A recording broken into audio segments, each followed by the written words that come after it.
हाल ही में आए देश के बजट में सोने और चांदी को लेकर कोई ऐलान नहीं किया गया। आयात शुल्क और जीएसटी दरें भी पहले जैसी ही बनी हुई हैं, लेकिन फिर भी बाजार में इनकी कीमतों में तेज गिरावट जारी है। MCX यानी जहां खरीद और बिक्री होती है, 2 फरवरी को चांदी अपने हाई से लगभग 1.5 लाख रुपए तक गिर चुकी है। सोना भी गिरकर करीब 1,37,000 रुपए प्रति 10 ग्राम के स्तर पर पहुंच गया। पिछले 3 दिनों से लगातार मुनाफा वसूली का दबाव बना हुआ है, जिससे चांदी की कीमतें लगभग आधी रह गई हैं और सोने में भी तेज गिरावट आई है। चांदी ने एक दिन में 27% तक की गिरावट दर्ज की, जो बाजार में बहुत बड़ी बात है। सोने में भी 9% से ज्यादा की कमी आई। यह गिरावट वैश्विक बाजारों से शुरू हुई और भारत में भी असर डाला। लेकिन सवाल यह है कि असल में इन कीमतों के घटने या बढ़ने के पीछे कौन से कारण काम कर रहे हैं।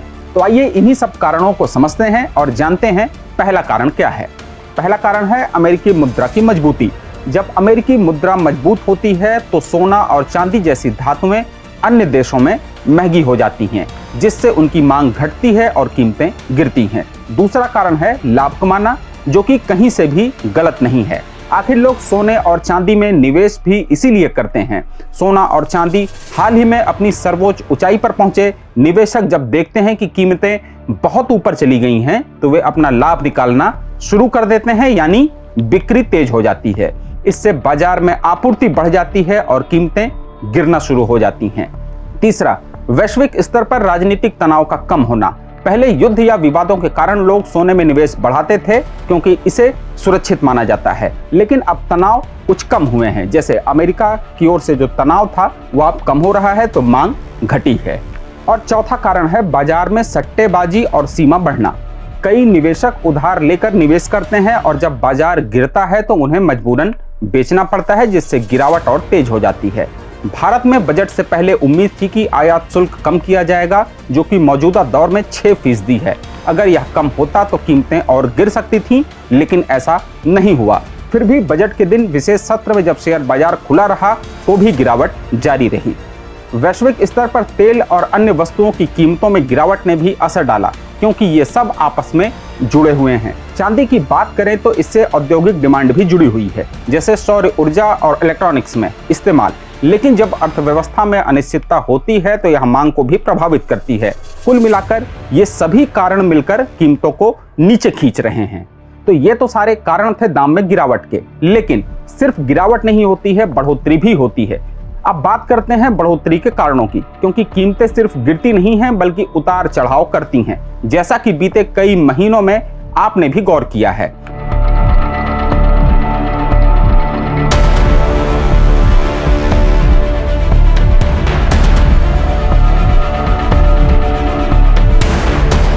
केंद्रीय बैंक भी सोना खरीदते रहते हैं, जो कीमतों को ऊपर रखता है।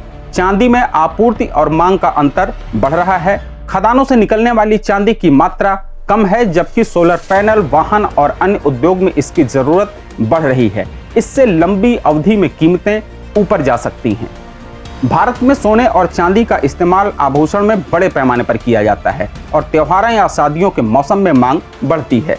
बजट में हालांकि किसी भी तरह के टैक्स में कटौती नहीं की गई है, लेकिन पूंजीगत लाभ कर में छूट की बात कही गई है, जो सरकारी सोने के बांडों को बढ़ावा दे सकती है। विशेषज्ञों के अनुसार ये गिरावट अस्थायी है। बाजार अभी भी अस्थिर रहेगा, लेकिन इस साल के अंत तक या अगले साल में सोना और चांदी फिर से ऊपर की ओर जा सकते हैं। उदाहरण के लिए, अगर विश्व अर्थव्यवस्था में मंदी आती है तो सोना चमकेगा, चांदी में औद्योगिक विकास से फायदा होगा। लेकिन याद रखें, ये सिर्फ अनुमान है। बाजार में जोखिम हमेशा रहता है।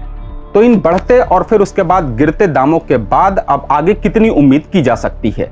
विशेषज्ञ आशावादी हैं। वे कहते हैं कि सोना $4,403 प्रति औंस से नीचे नहीं जाएगा और वापसी कर सकता है। भारत में अगर रुपया और कमजोर होता है तो आयातित सोना महंगा होगा, जिससे कीमतें बढ़ेंगे। लेकिन अगर अमेरिकी मुद्रा और मजबूत हुई तो दबाव बना रहेगा।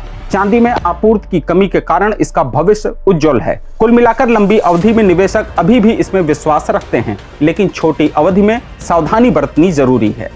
बाजार में उतार चढ़ाव सामान्य है। सोना और चांदी हमेशा से लोगों की पसंद रहे हैं, क्योंकि ये मुद्रा स्फीति से बचाव देते हैं। लेकिन निवेश से पहले सलाह जरूर लें और ज्यादा जोखिम ना लें। अगर आप आभूषण खरीद रहे हैं तो यह गिरावट में अच्छा मौका हो सकता है, लेकिन याद रखें कि बाजार अप्रत्याशित भी रहता है। वैश्विक स्तर पर सोने की कीमतें पिछले महीने 20% बढ़ी थीं, लेकिन अब इनमें सुधार हो रहा है। चांदी में 36 से 40% तक की गिरावट आई है। कारणों में एक बात और है कि बजट का संतुलन।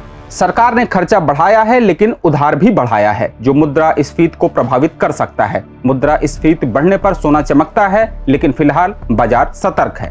भारत में आभूषण निर्यात क्षेत्र को समर्थन की जरूरत है और बजट में कुछ घोषणाएं हुई हैं, लेकिन सोने चांदी पर सीधा असर नहीं है। विशेषज्ञ कहते हैं कि अगर वैश्विक तनाव बढ़े, जैसे व्यापार युद्ध, तो कीमतें फिर उछाल मारेंगी। चांदी की औद्योगिक मांग से उम्मीद है कि इसके दाम फिर से बढ़ेंगे।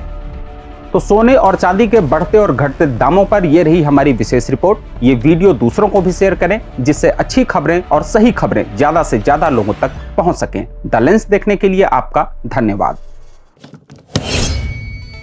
देश दुनिया की रखी खबर हर रोज हर शाम कानो कान सुनते रहें द लेंस पॉडकास्ट। रही अपडेट लेंस के साथ।